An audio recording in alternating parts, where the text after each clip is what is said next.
Hi అండి, మీరందరూ బాగున్నారు ఫ్రెండ్స్. మీరందరూ బాగుండాలి, నేను కూడా బాగున్నాను ఫ్రెండ్స్. ఇది బ్లౌజ్ వచ్చేసి చాలా పెద్ద సైజు బ్లౌజే. 32 నడుము లూజు, 38 చెట్స్ లూజు. ఈ లైనింగ్ క్లాత్ సో పర్వాలేదు, సరిపోయేంత వస్తుంది కావచ్చు. కానీ మెయిన్ పీసే తక్కువ ఉంది. చీరలో వెళ్ళిన పీస్ అంట. నేనైతే ఈ విధంగా ఆది బ్లౌజ్తోనే కట్ చేస్తున్నాను ఫ్రెండ్స్. ముందుగల్లా చూసుకున్నాను, క్రాస్ కటింగే. కింద పెద్ద పట్టీలకు వదులుకొని కుట్టు మందం లెక్క చూసుకొని మళ్ళీ మీదికి గల్ల కట్ చేశాను. ఇప్పుడు వెనక పార్ట్ కూడా వెనక గల్ల కట్ చేసుకోవాలి కదా. సో అదే విధంగా కింద కుట్టుకు మీద కుట్టుకు చూసుకొని మిగిలిన క్లాత్ కట్ చేసుకుంటే సేమ్ గల్ల వచ్చేస్తుందండి. కింద గల్ల కొంచెం వెడల్పు తీసుకుంటూ భుజం మీదకి రాగా కొంచెం తక్కించుకుంటూ వస్తే భుజాలు జారకుండా ఉంటాయి. ఇప్పుడు చంక డౌన్ ఈ విధంగా తీసేసుకోవాలి. ఇప్పుడు ఎక్స్ట్రా ఉంది కదా సైడ్కు, బ్యాక్ పార్ట్కు అంటే ఎక్కువ ఉన్నదాన్ని కట్ చేసుకోవాలి ఈ విధంగా.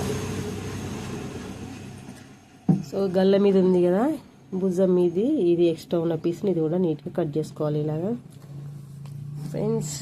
ఈ విధంగా ఖర్చు అనేది ఎక్కువ కటింగ్లో పోకుండా నీట్గా కట్ చేసుకోవచ్చండి.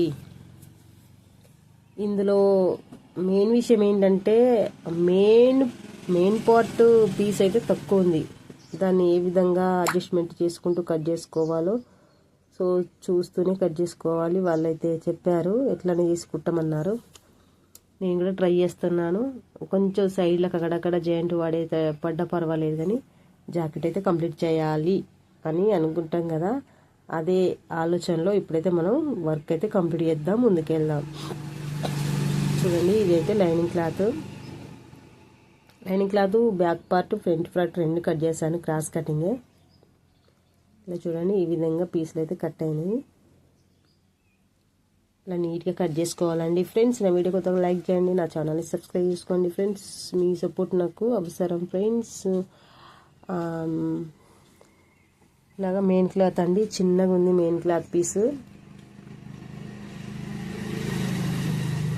జాకెట్ అయితే పెద్ద సైజుది.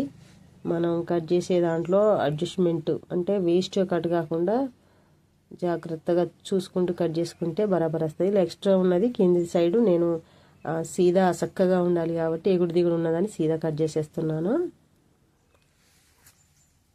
నీట్గా కట్ చేసుకొని ఇలా మడతేసుకోవాలి.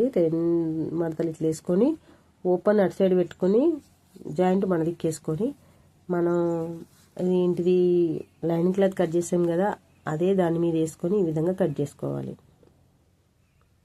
Same to same. ఇక్కడ చూడండి, గల్ల కాడ కానీ భుజాల మీద కానీ నేను ఎక్స్ట్రా క్లాత్ వదలలేదు, ఎందుకంటే ఈ పీస్ తక్కువ ఉంది కదా. మనకు లైనింగ్ పీస్ ఎంత ఉందో గంతే కట్ చేసుకుంటే సరిపోతుంది. మళ్ళీ ఈక్వల్గా అంతే జాయింట్ చేసుకుంటాం కదా. ఇలాగా ఎక్కువ కట్ చేయకుండా వదలకుండా తగ్గట్టుగా కట్ చేయడం అన్నట్టు. ఇలా కట్ చేసుకుంటే మనకు ముందు పార్టు షేప్ బెల్ట్లు కూడా ఫ్రీగా వస్తాయి. Blouse piece main blouse piece చిన్నదని చెప్పాను కదా, అందుకోసం అని ఇలా ఎక్స్ట్రా ఉంచకుండా ఆ తగ్గట్టు కట్ చేసుకుంటే అన్నీ కూడా మంచిగా వెళ్తాయని నా ఉద్దేశం. చూడండి ఫ్రెండ్స్, ఇప్పుడు మనం ముందు పార్ట్ కట్ చేసుకోవాలి. క్రాస్ కటింగే కాబట్టి మనం కూడా క్రాస్గానే ఇలాగ నీట్గా అనుకోవాలండి, మడత ఆగకుండా.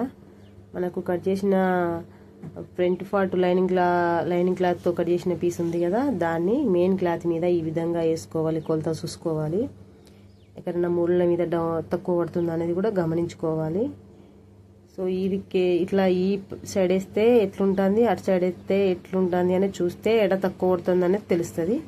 ఇట్లా వేస్తేనైతే ఆ మూలకు ఎక్కువ తక్కువ వస్తుంది.